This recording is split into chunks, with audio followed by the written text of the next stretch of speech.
Hello guys, नमस्कार। आप सभी का बहुत बहुत स्वागत है। विज्ञान का पेपर 23 मार्च लास्ट पेपर। आइए विद्यार्थियों, चलते हम पेपर के सॉल्यूशन की ओर और संपूर्ण क्वेश्चन पेपर का हल आप लोगों को इस वीडियो में करवाएंगे।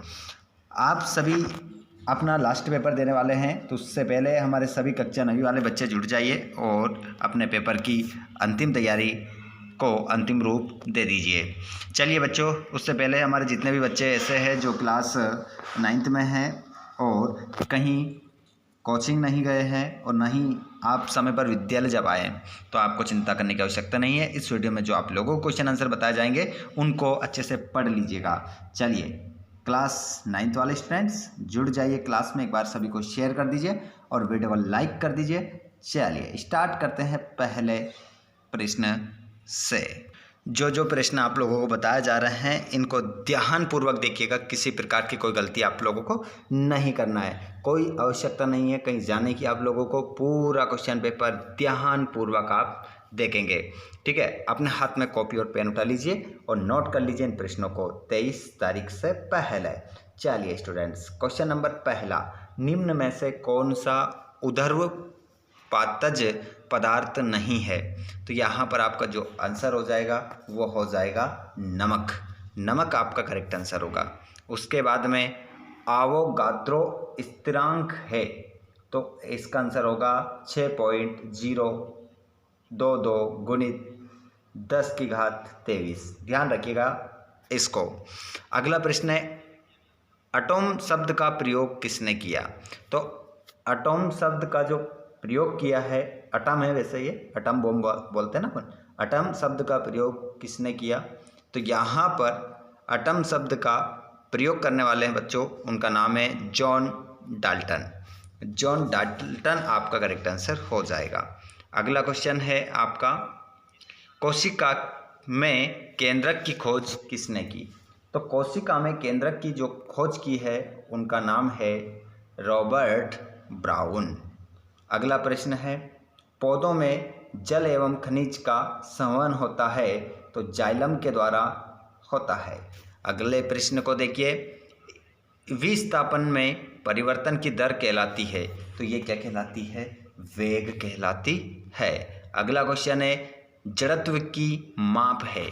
जड़त्व की जो माप होती है, ध्यान रखिएगा, वो होती है द्रव्यमान। और किसी वस्तु की कार्य करने की क्षमता को कहते हैं, तो किसी भी वस्तु के कार्य करने की क्षमता को क्या कहते हैं? शक्ति। शक्ति उसे कहते हैं। तो यहाँ पर अगला क्वेश्चन आप देखेंगे। क्वेश्चन आप यहाँ पर क्वेश्चन चेंज करेंगे, ऊर्जा आएगा आपका आंसर। करेक्ट आंसर ऊर्जा रहेगा आपका, ध्यान रखिएगा, ठीक है। शक्ति नहीं, ऊर्जा रहेगा। चलिए आगे बढ़ते हैं। अगले प्रश्न, इंग्लिश मीडियम वाले बच्चे अपना आंसर देख लेंगे यहाँ पर, जिसके बाद में आपके यहाँ पर रहेंगे रिक्त स्थान। तापमान बढ़ाने पर कणों की गतिज ऊर्जा बढ़ती है। विलयन एक मिश्रण होता है, समांगी। समांगी मिश्रण होता है। न्यूट्रॉन की खोज ने की थी, तो चैडविक। चैडविक आपका करेक्ट आंसर होगा। पादप कोशिका की भित्ति की बनी होती है, तो किसकी होती है? सेल्यूलोज की बनी होती है।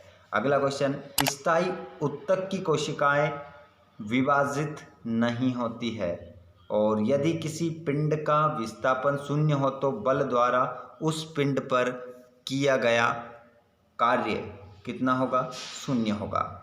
और ध्वनि मापन की इकाई जो होती है वो डेसिबल आपका करेक्ट आंसर हो जाएगा। चलिए नेक्स्ट क्वेश्चन देखते हैं। सभी क्वेश्चन का पूरा सॉल्यूशन आप लोगों को करवा जाएगा। इंग्लिश मीडियम वाले बच्चे अपने आंसर यहाँ पर लिखे हुए हैं, आप सभी अपना आंसर लगा लीजिए, क्योंकि यहाँ पर आपके आंसर पूरे लिखे हुए हैं।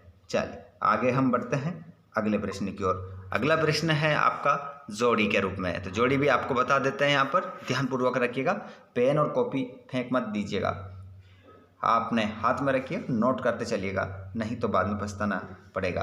तापमान का मात्रक केल्विन। जेल, इसको आप मिलाएंगे जेली पनीर मक्खन। कार्बन, सी। केंद्रक, केंद्रक को आप मिलाएंगे कोशिका नियंत्रण कक्ष।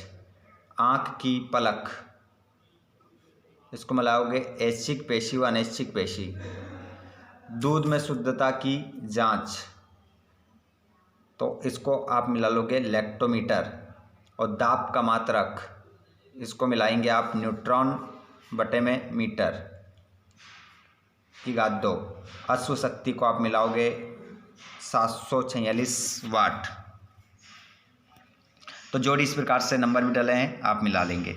उसके बाद में एक शब्द में उत्तर देंगे आप, ठीक है। तो एक शब्द में उत्तर देंगे तो क्या देंगे, देखिए यहाँ पर हमारे आसपास द्रव कितनी अवस्थाओं में विद्यमान होता है, तो आंसर क्या हो जाएगा 3।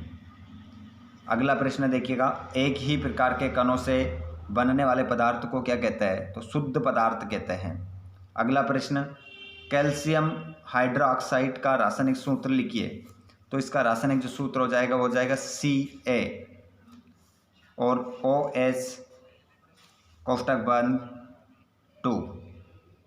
किसी इलेक्ट्रॉन पर कितना आवेश होता है, तो 1.6 इंटू 10⁻⁻19। वेग में प्रति सेकंड होने वाली कमी को क्या कहते हैं, तो उसे बताइए क्या कहते हैं, आंसर लिखा हुआ है, उसे कहते हैं मंदन। अगला क्वेश्चन, 2 अथवा 2 से अधिक फसलों को निश्चित कतार पैटर्न में उगाने को क्या कहते हैं, तो उसे कहते हैं अंतरा या फसलीकरण कहते हैं। कुक्कुट पालन में किसकी उन्नत नस्लें विकसित की जाती है, तो आंसर क्या हो जाएगा मुर्गी की। अगला प्रश्न आप देखेंगे, यहाँ पर इंग्लिश मीडियम वाले बच्चे अपने 1 वर्ड में आंसर देख लेंगे।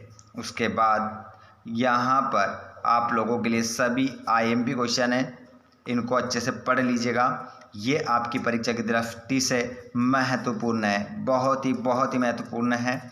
इनको पढ़ लीजिए अच्छे से, इनको रट दीजिए। PDF चाहिए तो टेलीग्राम को ज्वाइन करो, जिसकी लिंक डिस्क्रिप्शन में है, वहाँ पर PDF आपको मिल जाएगा, जिससे आप अपनी तैयारी को बेहतर कर सकते हैं। ठीक है स्टूडेंट्स, तो ये पूरा क्वेश्चन पेपर रहा आपका विज्ञान का। इस क्वेश्चन पेपर को अच्छे से लगा लीजिए अगर अच्छे मार्क्स प्राप्त करने हैं तो, ठीक है। और जिन बच्चों ने चैनल को सब्सक्राइब नहीं करा है भैया, आप लोगों को रिजल्ट को लेकर और शिक्षा से जुड़ी तमाम अपडेट न्यूज़ पाने के लिए चैनल को सब्सक्राइब कर लीजिएगा, ताकि आप लोगों को यहाँ से जुड़ी और शिक्षा से जुड़ी सभी अपडेट्स मिलती रहे। धन्यवाद, थैंक्स फॉर वॉचिंग, जय हिंद।